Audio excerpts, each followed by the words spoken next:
The great chamber of the Galactic Council was silent. Thousands of beings from hundreds of worlds sat in their seats, their eyes fixed on the center platform.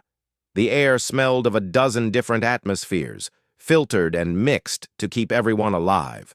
Light from artificial suns fell upon the delegates like a blessing from the stars themselves. Ambassador Park Do-hoon stood alone on the speaking platform.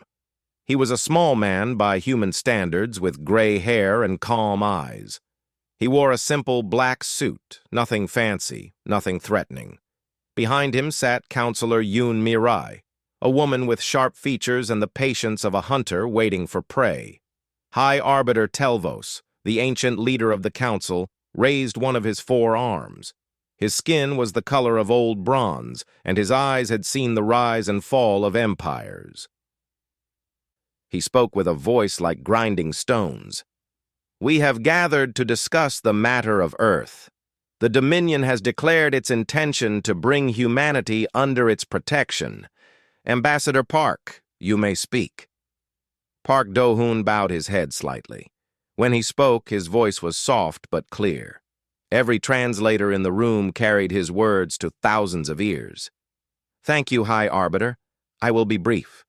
The Dominion has announced that it will attack Earth in 40 standard days. They call it protection. We call it invasion. We are not here to ask for help." A murmur ran through the chamber. Species that had begged the Council for protection against the Dominion watched with confusion. The Dominion had conquered 47 worlds. No one had ever refused their protection and survived. Park Do-hoon continued. "We are here to deliver a warning. We respectfully ask that all non-human vessels and citizens leave the Sol system within 30 standard days.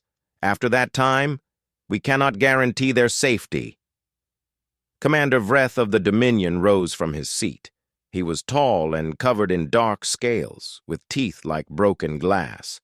His people were born conquerors. They had never known defeat. "Is this a joke?" Vreth's voice was loud and mocking. "The humans are warning us? With what army? With what fleet? Our sensors show nothing. Your species has no weapons worth mentioning. You are children playing at war." Park Do-hoon looked at Vreth with no anger in his eyes. "We have made our position clear. We have delivered our warning. What you do with that information is your choice." Vreth laughed. The sound echoed through the chamber like thunder. "I have crushed species with 100 times your military power. I have burned worlds that dared to resist. Your little planet will fall in days, and your people will serve the Dominion for 1,000 generations." Counselor Yoon Mirai stood up slowly. She walked to stand beside Park Do-hoon, and she carried a small data chip in her hand. Her face showed nothing, not fear, not anger, not pride. She placed the chip on the speaking platform. "This contains evacuation routes for Council citizens currently in the Sol system. There are safe corridors marked. We suggest you use them." High Arbiter Telvos leaned forward. His ancient eyes studied the 2 humans with something like curiosity. "You truly believe you can resist the Dominion? Your species has been traveling among the stars for only 500 years. The Dominion has ruled for 50,000. Park Do-hoon nodded. "We understand how this looks. We know what you think of us. Young, weak, foolish. Perhaps you are right. But we have seen what the Dominion does to the species it conquers. We have seen the slave worlds. We have seen the broken peoples. We would rather die free than live in chains." Another delegate rose to speak. This one was small and covered in soft fur, a being from a world called Pelos. The Dominion had conquered Pelos 300 years ago. The delegate's voice shook as he spoke. "The humans speak bravely, but bravery is not enough. I watched my world burn. I watched my family taken as slaves. There is no shame in surrender. It is better to live." Park Do-hoon turned to face the small delegate. His eyes were kind but sad. "I am sorry for what happened to your world. I am sorry we were not there to help. But I promise you this, We will not surrender, and when the Dominion attacks Earth, they will learn something about humanity that they do not expect." Commander Vreth slammed his fist against his seat. "Enough of this theater! The humans are clearly insane. High Arbiter, I move that we end this discussion. The Dominion will handle this matter as we see fit. In 40 days, Earth will belong to us." High Arbiter Telvos was quiet for a long moment. Then he spoke slowly, his voice heavy with something that might have been pity. "The Council offers its sympathies to humanity. We cannot intervene in Dominion territorial claims, but we hope that when the fighting is done, some of your people will survive to rebuild." This session is ended. The delegates began to leave. Commander Vreth walked past the humans with a smile on his face, already thinking about the glory he would earn from conquering another world. Park Do-hoon and Yoon Mirai walked out together side by side. When they reached the corridor outside the chamber, far from any ears that might listen, Park Do-hoon let out a long breath. "We tried," he said quietly. "We gave them every chance." Yoon Mirai nodded. Her eyes were hard now, the patience of the hunter replaced by something colder. "They will not listen. They never listen." "Then send word to the Admiral. Protocol homecoming is authorized." Yoon Mirai pulled out a communication device and spoke 3 words into it. 3 words that would change the galaxy forever. 3 words that Commander Vreth and the Dominion would learn to fear. "Wake the fleet." Far away, in the darkness between Neptune and Pluto, something stirred. Ships that had slept for centuries opened their eyes. Crews that had trained for generations received their orders. And humanity prepared to show the galaxy what it truly meant to go to war. The Dominion fleet emerged from hyperspace like a storm of metal and fire. 3,000 ships, each one bristling with weapons, each one carrying soldiers who had never known defeat. Commander Vreth stood on the bridge of his flagship, the Eternal Conquest, and watched the darkness of space fill with his armada. "Beautiful," he said to himself, "absolutely beautiful." Behind him, his officers worked at their stations, targeting systems locked onto distant planets. Troop transports prepared for landing. Everything was perfect. Everything was according to plan. In a few days, Earth would be just another conquered world, and Vreth would be celebrated as the hero who brought humanity into the Dominion. On a small ship at the edge of the fleet, Observer Plix adjusted his recording equipment. He was a council scientist, sent to document the conquest for historical records. His species was small and gray, with large eyes that saw everything in perfect detail. He had witnessed 17 conquests before this one. They were all the same: overwhelming force, quick surrender, minimal resistance. "Beginning recording," Plix said into his device. "Dominion fleet has arrived in the Sol system. Initial scans show no human military presence. Conquest should be completed within standard time frame." Commander Vreth ordered the fleet to advance. The ships moved in perfect formation, thousands of engines burning bright against the darkness. They passed Neptune's orbit, then Uranus, then Saturn. Still no sign of human resistance. "They are hiding," Vreth said with contempt. "Cowering on their little planet, hoping we will show mercy. They should have surrendered when they had the chance."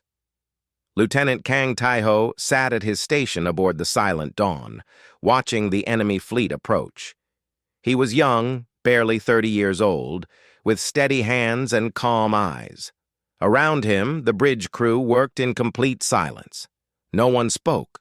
No one needed to. Admiral Baek Ji-yeon stood at the center of the bridge, her arms crossed over her chest. She was 52 years old, with gray hair cut short and a face that showed nothing.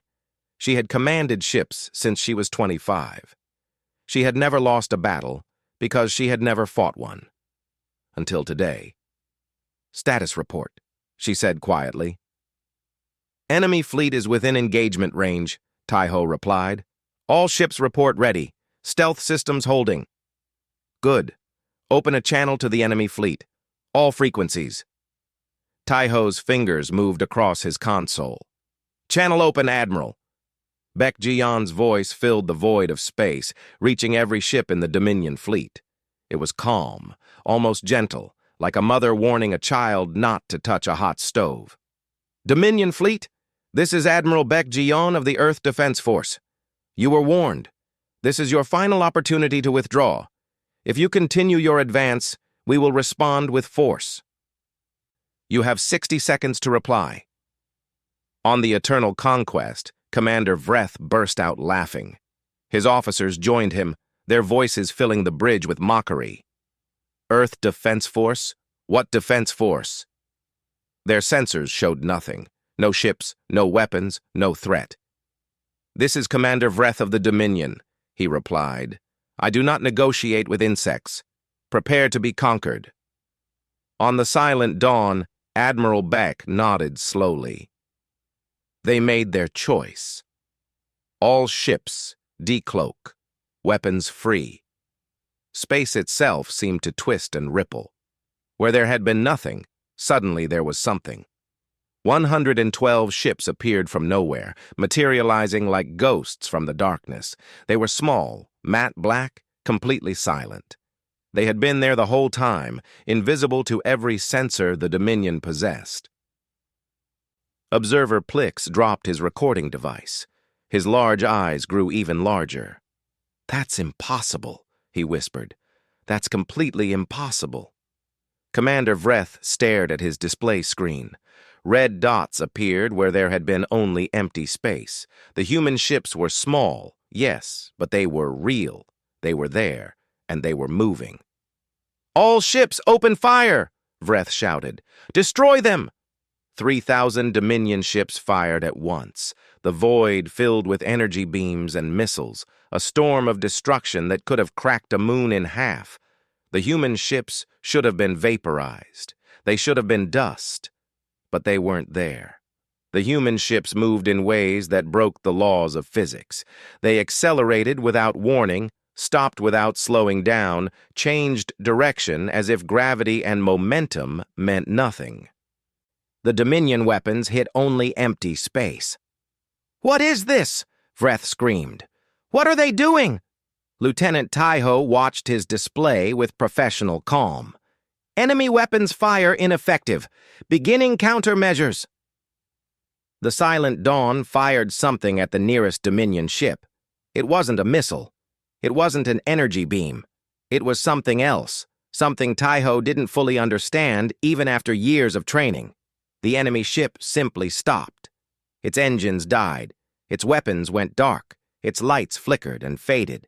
The crew was alive, trapped inside a dead metal shell. One by one, Dominion ships went dark. 40 ships, 80 ships, 150 ships. The human fleet didn't destroy them. They just turned them off, like someone blowing out candles. Observer Plix was transmitting everything to the Council, his voice shaking with terror. They're not fighting, they're harvesting. The Dominion ships are being disabled, not destroyed. The crews are alive but helpless. I have never seen anything like this. The humans are not warriors. They are something else, something worse. In 7 minutes, 400 Dominion ships were dead in space. The rest of the fleet was in chaos. Commanders screamed orders that no one followed. Ships tried to flee, crashing into each other in their panic. Commander Vreth stood frozen on his bridge. His scales had turned pale. His hands were shaking. He had conquered 47 worlds. He had burned cities and broken armies, but he had never seen anything like this. Admiral Bayek raised her hand. All ships, cease fire. Let them run. Lieutenant Taiho looked at her with surprise. Admiral, we can take the entire fleet. I know we can, but that's not the point. Let them run. Let them tell the others what happened here. Let them carry the message back to the Dominion, back to the Council, back to every species in the galaxy. She looked out at the chaos of the Dominion fleet, at the ships fleeing in every direction, at the dead vessels drifting in the void. Let them tell everyone what's coming. The remaining Dominion ships fled into hyperspace, running as fast as their engines could carry them. They left behind 400 of their brothers, trapped in silent ships, waiting to be collected like fish in a net. And on the silent dawn, Admiral Baek-Jion allowed herself a small smile. The galaxy was about to learn the truth about humanity, and nothing would ever be the same. The recording played on the great screen in the council chamber. Every delegate watched in complete silence. No one moved, no one breathed. They saw the Dominion fleet emerge from hyperspace, proud and powerful. They saw the human ships appear from nothing. They saw 400 Dominion vessels die without a single shot being fired in return. When the recording ended, the chamber remained silent. The quiet stretched on for a long time, heavy and thick like fog. High Arbiter Telvos finally spoke. His voice was different now. The ancient confidence was gone, replaced by something that sounded almost like fear. Observer Plix, you witnessed this personally. Tell us what we are seeing is real. Plix stood on shaking legs. His gray skin had turned almost white. It is real, High Arbiter. I was there. I saw it with my own eyes. The humans are not what we thought they were.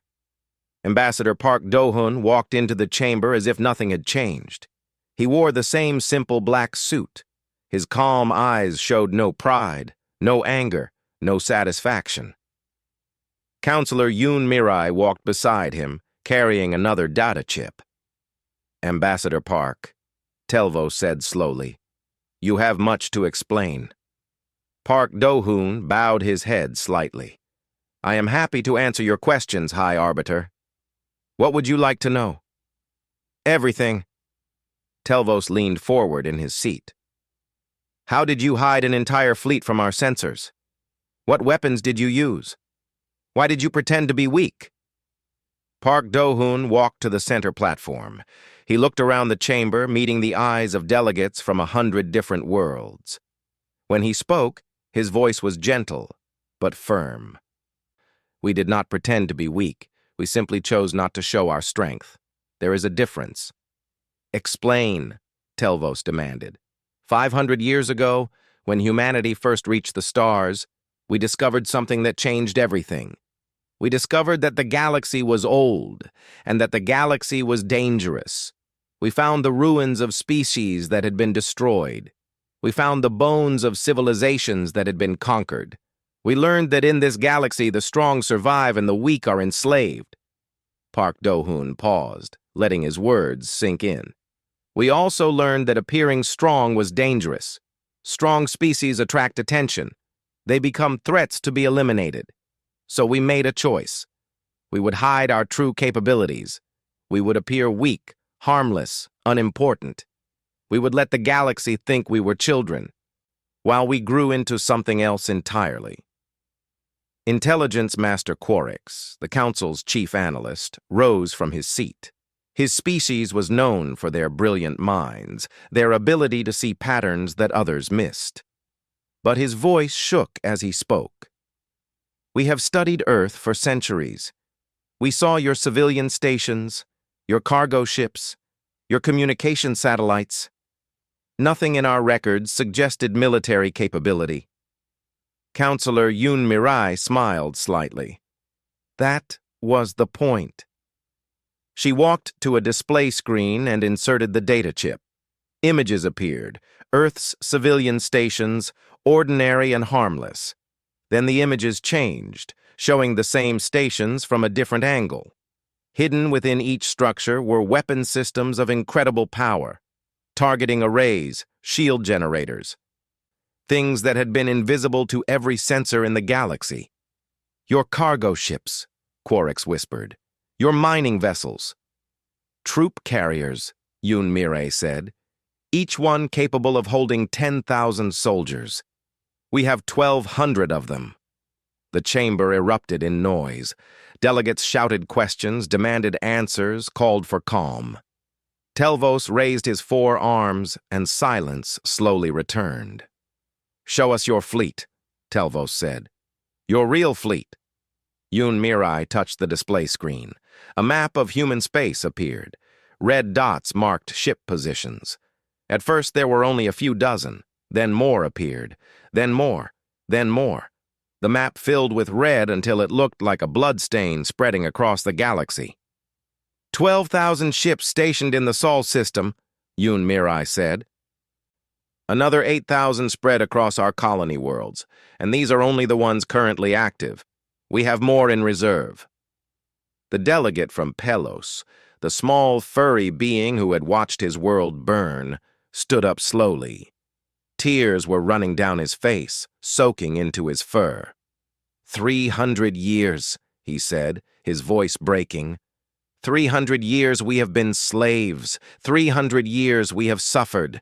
And you were there the whole time. You could have saved us. Park Do-hyun turned to face him. For the first time, emotion showed on his face. Sadness, regret, shame. Yes, we could have, and we did not.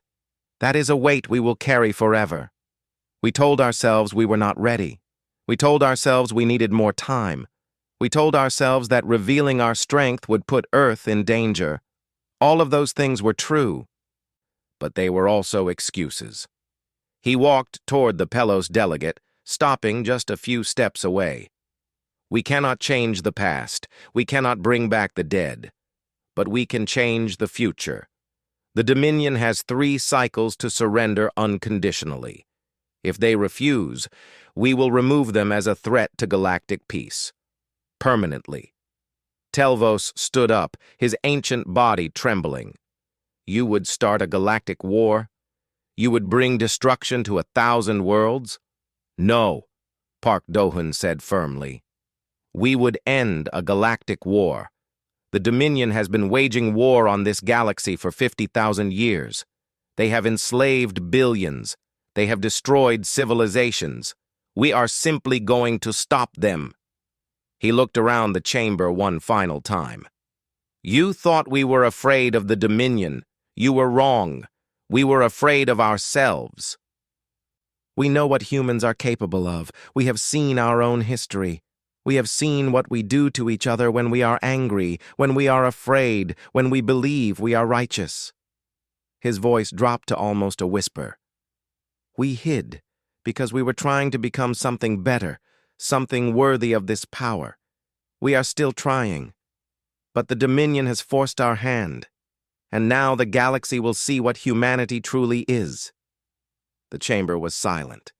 Every eye was fixed on the small human standing at the center of the platform. May your gods help you all, Telvos said quietly. May your gods help us all. Park Do-hyun bowed his head. We don't believe in gods, High Arbiter. We only believe in ourselves. And that is far more terrifying. The human fleet moved through Dominion space like a wave through water. They did not burn worlds. They did not slaughter civilians.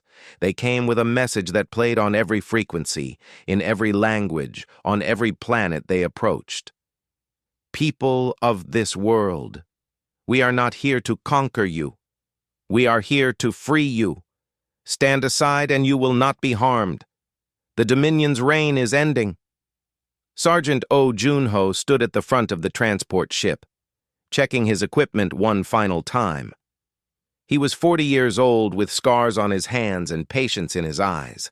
His soldiers sat behind him, silent and ready. They had trained for this their entire lives, not to kill, but to liberate. Remember your orders, Junho said.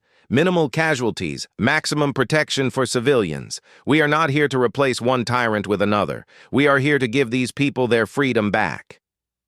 The transport landed on a world called Kethis. The Dominion had conquered it 800 years ago.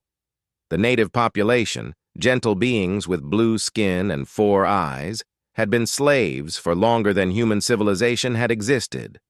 Dominion soldiers met them at the landing site. They were scared. Junho could see it in their eyes, in the way they held their weapons, in the trembling of their voices. They had heard what happened to the fleet. They knew what the humans could do. "Drop your weapons!" Junho called out. "You will not be harmed. This fight is over." The Dominion soldiers looked at each other. Then, one by one, they lowered their guns. They had seen the recordings from the Sol system. They had heard the stories. They knew that resistance was not just futile, but pointless. The humans were not here to kill them. Behind the soldiers, the native population began to emerge from their homes. They moved slowly, afraid, not yet believing what they were seeing. For 800 years, they had known only chains. Freedom was a word they had forgotten.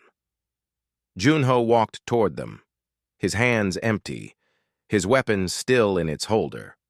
He knelt down in front of an old native, a being whose blue skin had faded with age, whose 4 eyes were clouded with years of suffering. "You are free," Junho said simply. "The Dominion will never hurt you again." The old being stared at him for a long moment. Then tears began to fall from all 4 eyes, rolling down the aged blue face like rain on stone. Far away, on the neutral station Harmony Prime, historian Yalev presented his findings to the council. He was a scholar, dedicated to understanding the past so that others might learn from it. He had spent weeks studying human history, reading their records, watching their stories. What he found had kept him awake at night. "Honored delegates," he began, his voice unsteady, "I have completed my analysis of human civilization. I must warn you, the contents are disturbing." He activated the display screen. Images appeared, images of human history, images of war. Humans have been fighting each other since before they could write. They have developed weapons of incredible destruction, not to fight alien enemies, but to use on their own kind. They created something called nuclear weapons, capable of destroying entire cities in seconds. They did this before they developed faster-than-light travel. The delegates watched in horror as images of human warfare played across the screen. Battles with swords, battles with guns, battles with bombs that turned the sky to fire. They have words for concepts that most species cannot even imagine, Yalev continued. Genocide, the systematic destruction of an entire people, total war, conflict with no limits, no rules, no mercy, mutually assured destruction, the willingness to destroy yourself if it means destroying your enemy. Telvos shook his ancient head. How have they not destroyed themselves? I do not know, Yalev admitted. By all logic, they should have. They came close many times, but somehow they always survived. And more than that, they learned. Each time they nearly destroyed themselves, they stepped back from the edge. They built rules. They created laws. They tried to become better.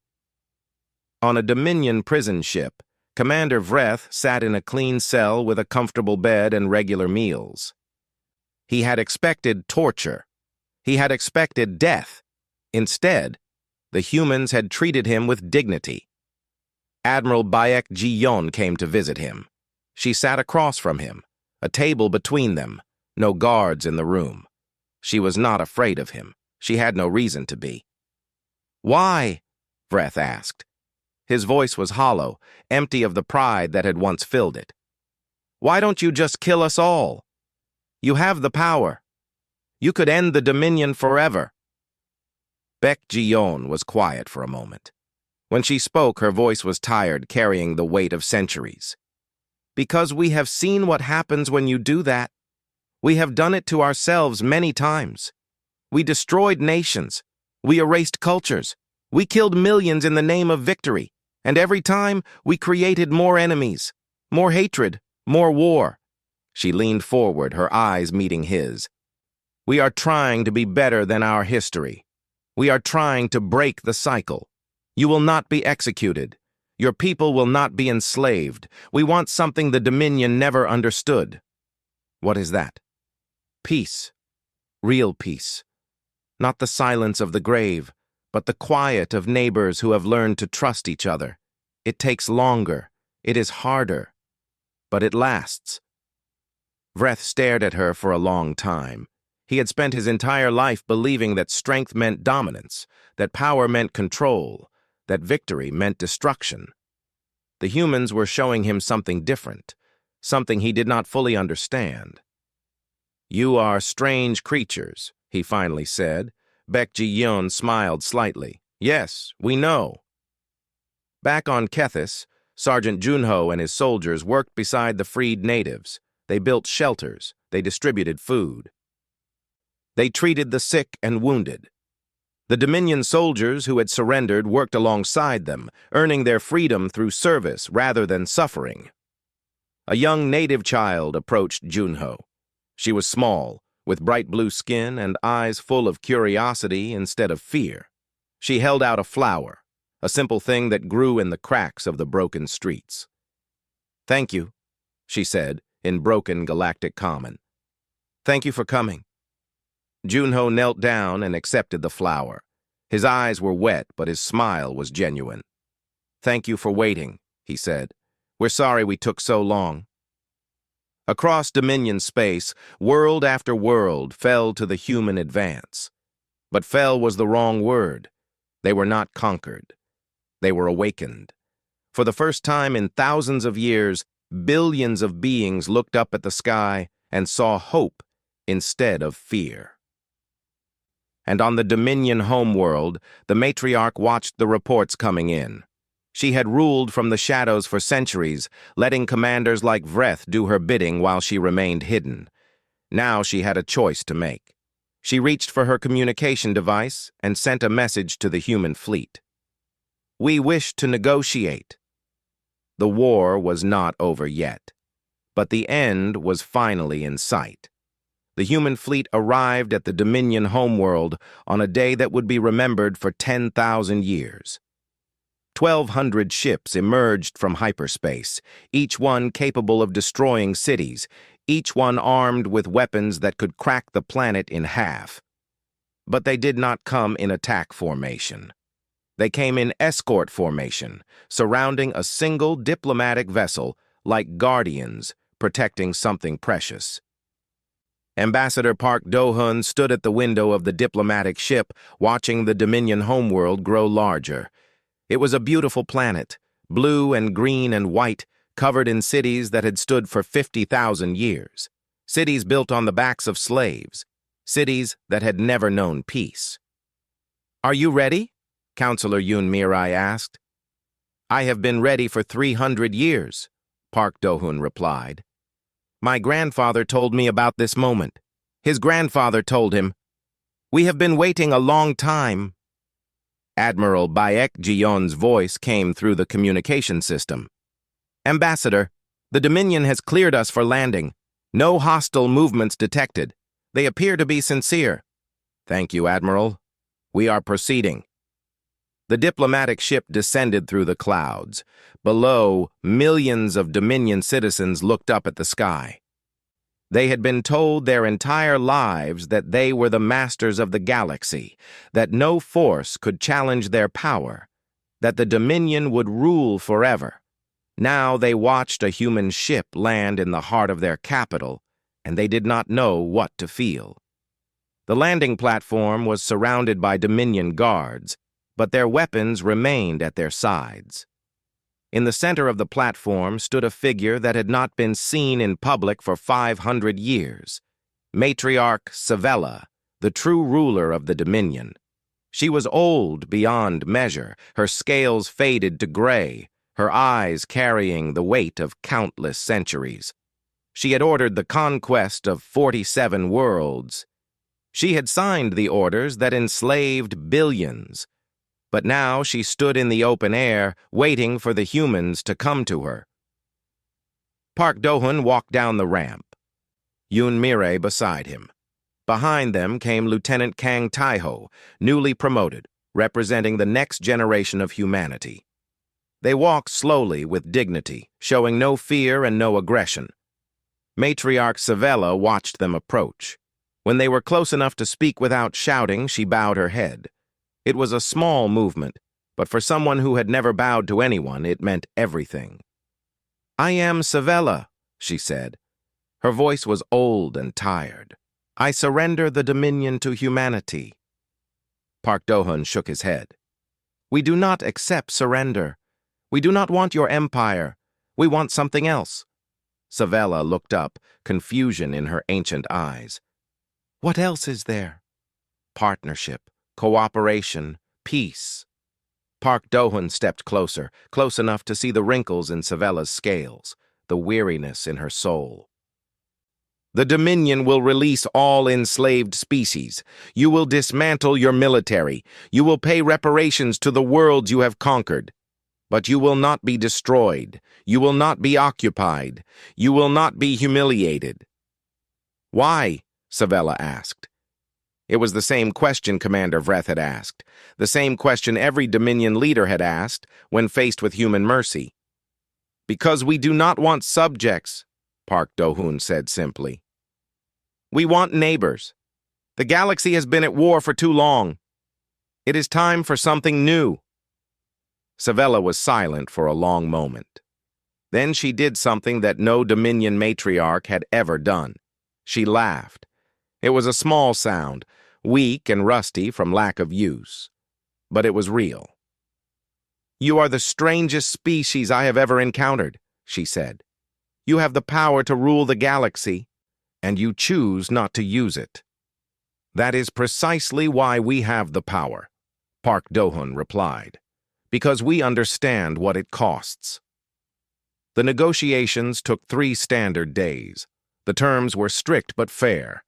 The Dominion would become a member of a new galactic community with rights and responsibilities like everyone else. The enslaved species would be freed, their worlds returned to them, their cultures allowed to heal. It would take generations, but it would happen. On Harmony Prime, the final treaty was signed. Every species in the galaxy sent representatives. High Arbiter Telvos presided over the ceremony, his ancient eyes filled with something that might have been hope. Today we create something new, Telvos announced. A galaxy not ruled by fear but united by choice. Humanity has shown us that strength does not require cruelty, that power does not require domination. They have taught us lessons we should have learned long ago. Park Do-hoon rose to speak. The chamber was completely silent. We do not claim to be perfect, he said. Our history is filled with darkness. We have committed crimes against each other that we can never fully repay. But we have also learned. We have grown. We have chosen to be better than our worst moments. He looked around the chamber, meeting the eyes of delegates from hundreds of worlds. The galaxy is old, and the galaxy is broken. But it does not have to stay that way. We offer you our protection, not as masters, but as partners. We offer you our strength not to conquer, but to defend. We offer you a future where no child grows up in chains, where no world burns for the crime of being weak. He paused, and when he spoke again, his voice was soft. We cannot undo the past, but we can build a better future, together. The chamber erupted in applause. Delegates who had feared humanity hours ago now looked at them with gratitude, with respect, with something approaching love. It was not trust, not yet. Trust would take time, but it was a beginning. That evening, Lieutenant Kang Tai-ho stood on the observation deck of the Silent Dawn, watching the first joint Human Council patrol prepare to depart. Ships from a dozen species flew alongside human vessels, their lights blinking in coordination, their crews working together for the first time in galactic history. Admiral Baek Jion joined him at the window. She looked tired but satisfied, like someone who had finally completed a task that had taken a lifetime. Think they will ever trust us? Tai-ho asked. Baek Jion considered the question. Outside, the patrol fleet aligned for their jump to hyperspace. In a few moments, they would scatter across the galaxy, bringing peace to worlds that had never known it. Eventually, she said, we just have to keep showing them that the same species that invented war also invented forgiveness.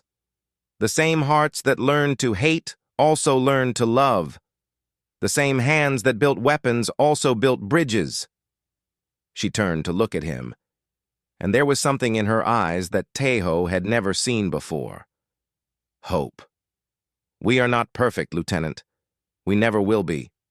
But we are trying. And sometimes, trying is enough. The patrol fleet jumped to hyperspace, vanishing in a flash of light. Behind them, a galaxy that had known only war for 50,000 years took its first steps toward peace. And somewhere on Earth, in a garden that had been planted by Park Do-hoon's grandmother, a child played in the sunlight.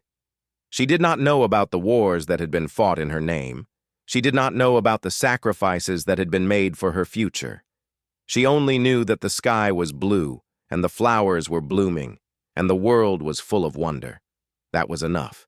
That was everything.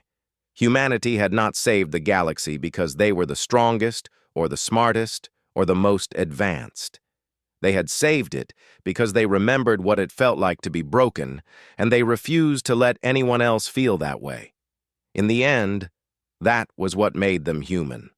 Not their power, but their compassion. Not their weapons, but their mercy. Not their victory, but their choice to extend a hand instead of a fist. The stars looked down on a galaxy changed forever, and for the first time in a very long time they had reason to hope.